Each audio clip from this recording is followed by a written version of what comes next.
Bonjour mes chers Gémeaux, je vous remercie de me retrouver pour cet horoscope du mois de février, ma foi assez caliente, comme j'aime bien dire, avec la carte du diable dans les énergies positives. Elle peut faire peur, la carte du diable, parce qu'il y a la question un peu d'obsession, de toxicité quelquefois, ou de passion folle, ou d'être un peu comme esclave de ce que l'on ressent ou de certaines personnes, mais elle est dans les éléments positifs. Donc pour certains ou certaines d'entre vous, ça va être carrément la capacité pour vous à vous soustraire à une situation qui était jusqu'alors toxique, dans le cadre de laquelle vous vous sentiez dominé. Et là, les rapports de force vont être complètement changés. C'est-à-dire que c'est vous qui reprenez le pouvoir. Et vous n'êtes plus en train de subir cette situation, mais au contraire en train de la manager, quoi, de l'orchestrer peut-être même. Mais plus encore, le diable peut apporter des grosses sommes d'argent, parce que c'est une carte qui est en rapport avec l'aspect financier. N'hésitez pas à regarder votre signe lunaire et ou votre ascendant pour compléter cette guidance, parce qu'elle est apparue, la carte du diable, ailleurs, et dans un autre horoscope et au même endroit. Donc la carte du diable, en position comme ça, favorable, ça peut nous dire voilà, qu'il y a des situations très très rentables qui pourraient voir le jour, mais c'est aussi une carte qui met l'accent sur toutes les énergies puissantes et exaltantes qu'une existence peut offrir. C'est-à-dire que c'est une carte de passion intense, d'une sexualité épanouie ou d'une montée d'adrénaline face à des défis que la vie va vous mettre sur le chemin dans les semaines qui viennent. Donc c'est quelque chose qui pourrait émerger enfin et vous redonner une forme de goût pour la vie, une puissance comme ça que vous aviez plus ressentie depuis longtemps pour un job, pour une idée, pour un projet, pour quelqu'un évidemment aussi. On verra en plus que ça dialogue avec d'autres énergies et que ça peut nous parler effectivement d'une puissance partagée. Donc vous pourriez être poussé à explorer des facettes de vous-même, peut-être habituellement un petit peu plus retenu ou un peu plus sur la retenue. Et donc ce diable, il va vous inviter à embrasser pleinement ce côté un peu audacieux en vous, à prendre des risques bon mesurés, mais à vous connecter à vos envies profondes et sans jugement, hein, sans être toujours dans la moralité qui pourrait sinon un peu vous limiter ou vous conditionner. Mais c'est vrai qu'en plus, ça dialogue avec une autre lame majeure dans les obstacles, qui est la carte de l'ermite. Et si vous voulez, l'ermite, c'est tout le contraire du diable. L'ermite, il fait vœu de chasteté, il s'enferme dans sa petite grotte, il est dans quelque chose de très ascétique, c'est-à-dire le strict minimum dans son mode de vie. Et l'ermite est dans les obstacles. Donc on vous dit de ne pas vous isoler, de ne pas... en plus, on a le 3 de coupe, hein. L'ermite, c'est la solitude aussi. Et le 3 de coupe qu'on a en vibration, pardon, en direction, c'est une carte qui nous parle de se retrouver, de communauté, de célébration. Donc, il est vraiment à votre avantage pour ce mois-ci de ne pas hésiter à laisser votre habitude d'être sous la couette en cette période hivernale ou d'être dans votre coin, quoi. Mélangez-vous, c'est bizarre à dire comme ça, mais c'est vrai que la carte de l'ermite vous pousse à oser embrasser de nouvelles situations et de ne pas rester dans une analyse des choses. Parce que le problème avec la carte de l'ermite, c'est qu'on est souvent, quand elle est dans les obstacles, dans une suranalyse. On va surréfléchir les choses au lieu de vivre les choses. Donc vous pourriez être tenté de vous retirer ou d'éviter de écouter vos instincts, pas peur de perdre le contrôle. Ne vous enfermez pas dans une tour d'ivoire, ne vous enfermez pas dans une sorte de prison dorée coupée du monde ou dans une introspection excessive. Ce mois-ci, avec l'énergie du diable dans les énergies positives, on vous pousse à sortir de votre tanière, quoi, et à sortir de votre bulle et à vivre pleinement, même si ça implique un certain lâcher prise et de ne pas être trop dans la suranalyse. Alors, je sais que c'est difficile à entendre, hein, ou que ça va être difficile à appliquer parce que les signes d'air sont des signes très réflexifs et ils ont besoin de tout analyser, de tout penser, de tout réfléchir. Vivez le truc, vous réfléchirez en mars. Vous réfléchirez à tout ce qui s'est passé en février, en mars, vous aurez le temps. Mais là, vivez le truc, éprouvez le truc. Parce que vous avez en plus la carte du roi de coupe. Alors, ça peut être vous, ce roi de coupe, on va y venir. Mais ça peut être quelqu'un d'autre. Alors, ça peut être un signe d'eau, cancer, scorpion, poisson. C'est pas forcément un signe d'eau, parce qu'en fait, c'est le roi de cœur. Donc, c'est quelqu'un qui va gagner notre cœur, qui va embraser, pardon, notre être intérieur. Ça peut être quelqu'un qui nous propose une idée, qui nous propose un projet, qui nous botte, mais tellement on est hyper enthousiaste à l'idée de se lancer. On est presque comme un gamin ou une gamine, quoi, qui est en train de déballer ses cadeaux de Noël. Il y a vraiment cette envie de faire, il y a cette envie de se lancer là-dedans, mais ça peut être quelqu'un qui nous fait tourner la tête. C'est aussi possible, hein, le roi de coupe. Bon, en tout cas, que cela représente quelqu'un, ou que cela représente une énergie qui domine ce mois de février, il y a l'idée que c'est très riche en émotions. Et l'idée aussi que au contact de ces émotions intenses, de ces situations passionnantes, vous pourriez vous rendre compte que vous avez grandi en termes émotionnels, que vous avez atteint une maturité émotionnelle, que vous êtes en pleine gestion de ce que vous ressentez et que vous n'êtes plus comment dire, le jouet de vos émotions ou des personnes qui pourraient essayer de vous, d'ailleurs, manipuler ou quoi au casse, hein, en revenant avec le diable où on est libéré de certaines formes de pression quelconque. C'est donc l'idée que soit vous rencontrez quelqu'un ou vous retrouvez quelqu'un qui va avoir atteint cette grande maturité émotionnelle et du coup il va avoir un moment de partage, d'union et de communion puissante. Pour les personnes qui sont en couple, faites attention parce que vous avez le diable qui peut nous parler de triangulaire, hein, on voit les 3 personnages, et vous avez le 3 de coupe. Il y a aussi 3 personnes. Donc sur les situations triangulaires, il pourrait y avoir un renouveau ou il pourrait y avoir une situation triangulaire qui vient à émerger. Alors ça peut être, vous avez 2 boulots en même temps, vous avez 2 projets en même temps, bon, c'est pas forcément 2 relations amoureuses, hein, mais bon, avec le roi de coupe, le 3 de coupe et le diable, on est en droit de se dire, tiens, il y a quand même quelque chose de ce côté-là à chercher. Donc il y a en tout cas avec le roi de couple cette idée de canaliser ses émotions. Elles sont riches, elles sont fécondes, mais elles ne nous noient pas de l'intérieur.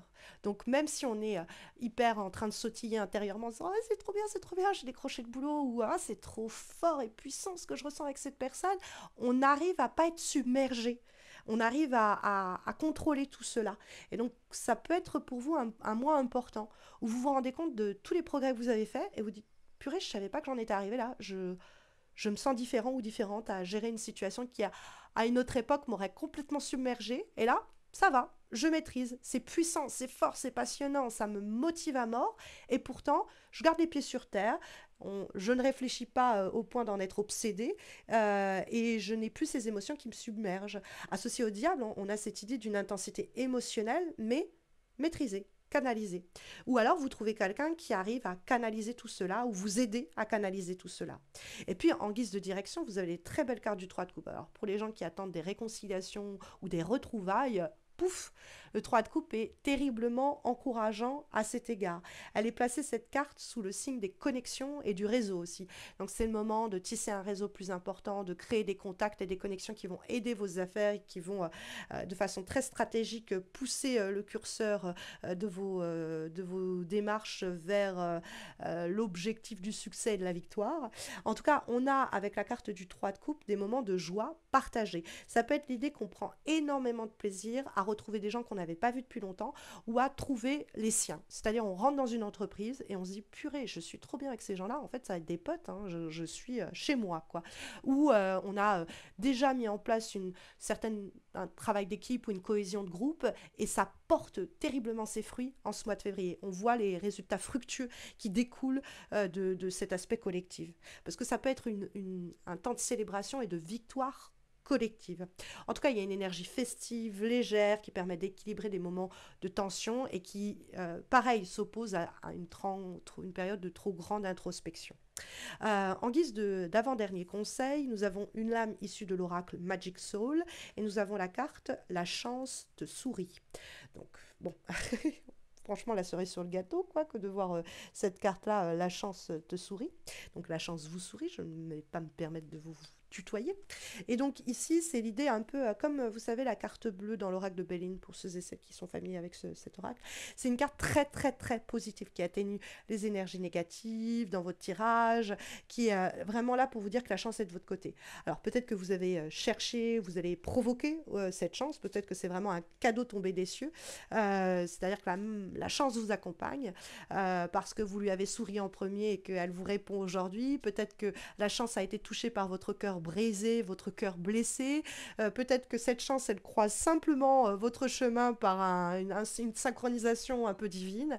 Peu importe, laissons-lui un peu de mystère à cette chance tant qu'elle répond à vos prières. Donc apprenez à la reconnaître et à laisser cette chance opportunité de vous surprendre. Hein. Donc c'est vraiment une carte qui nous dit, ok, les astres sont alignés en votre faveur, mes chers Gémeaux, en ce mois de février. Donc profitez des opportunités qui se présentent, n'ayez pas peur d'agir avec audace, la chance vous accompagne dans vos prises de risques, que ce soit une nouvelle relation, un projet, une décision importante, il faut vraiment avoir confiance en vos instincts. Et puis comme dernière recommandation, conseil, guidance pour le mois à venir, nous avons une carte issue de l'oracle Lumière d'étoiles et nous avons la carte de la Lune. Alors la Lune, c'est une carte qui peut nous parler des peurs quand même, qui pourraient vous submerger par moments. Et ça peut être l'idée que toutes ces peurs, ces inquiétudes, ce côté difficile à réguler en termes d'émotions impulsives, humeur fluctuante, sensibilité, hyper sensibilité, empathie, anxiété, addiction, hein, avec le diable. Cette idée que vous allez pouvoir justement clore ce chapitre-là.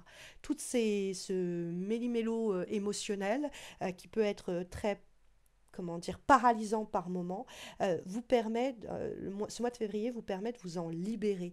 Il y a une émotion qui peut-être était très handicapante, dont vous vous déchargez émotionnellement en ce mois de février. Quelque chose que vous pouvez enfin bannir. Ça peut être l'idée un événement, une expérience qui vous reconnecte à une partie de vous que vous avez réussi à canaliser depuis le temps. Et en fait, c'est vraiment une prise de conscience que waouh, j'ai réussi à gérer ça, j'ai réussi à me libérer de ça.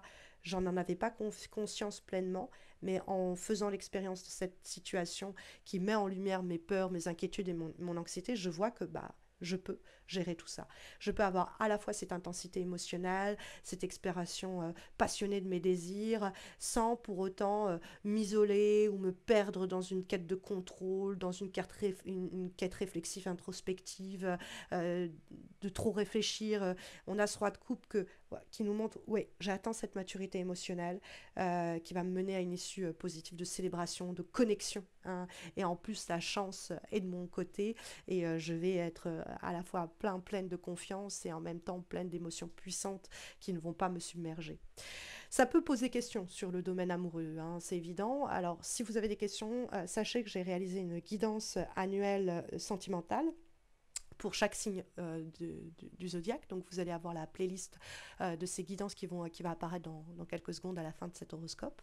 Donc n'hésitez pas à consulter cette vidéo et puis ces vidéos. Et puis n'hésitez pas à me laisser un commentaire pour me dire comment cela résonne en vous ce mois-ci, à vous abonner à ma chaîne, à liker cette vidéo pour ne pas rater les prochains horoscopes, mais aussi les guidances amoureuses trimestrielles que je vais réaliser pour chaque saison. Donc il y aura des guidances pour la saison printanière en amour. Là pareil, abonnez-vous pour ne pas les rater. Et puis pour me soutenir ma chaîne, abonnez-vous, laissez un commentaire, likez cet horoscope, ça va me motiver parce que sachez qu'en ce mois de février, à la toute fin février, ma chaîne célébrera ses 10 ans. Ça fera 10 ans tout pile que je réalise chaque mois ces horoscopes. Je n'ai jamais raté un seul rendez-vous mensuel sur la dernière décennie qui vient de s'étaler. Je ne sais pas si vous imaginez la constance qu'il faut pour ça, parce que évidemment j'ai perdu des gens, j'ai eu des deuils, j'ai eu des ruptures, j'ai été malade, j'ai accouché, j'ai eu un nouveau-né, j'ai été fatiguée, j'ai pas eu le moral par moments, bref, et malgré tout ça, tous les mois, les horoscopes ont été postés.